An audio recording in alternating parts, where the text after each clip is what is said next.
ओम नमो भगवते वासुदेवाय नमः।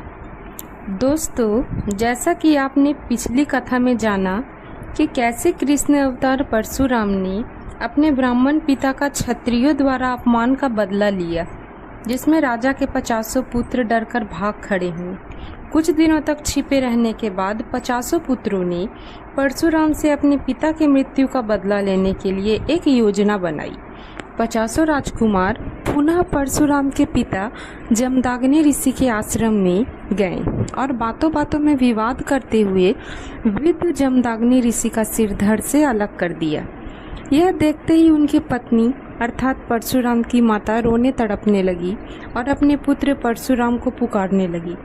उस समय परशुराम किसी तीर्थ स्थान पर ध्यान में बैठे थे। उन्होंने अपने माता की पुकार सुन ली और तुरंत अपने आश्रम पहुँचे।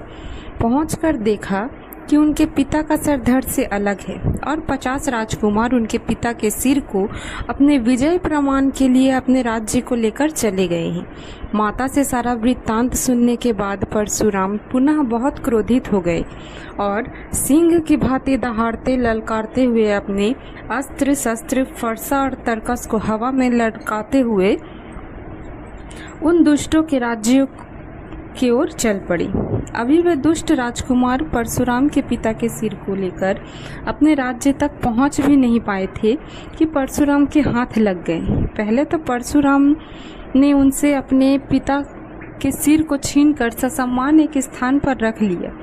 उसके बाद खून की नदियां बहाने वाला युद्ध आरंभ हुआ, जिसमें परशुराम ने अकेले ही 50 राजकुमार को मौत के घाट उतार दिया। इस तरह दोस्तों एक बार फिर परशुराम ने उस राज्य के क्षत्रिय विहीन कर दिया और अपने पिता के सिर को ससम्मान आश्रम ले आए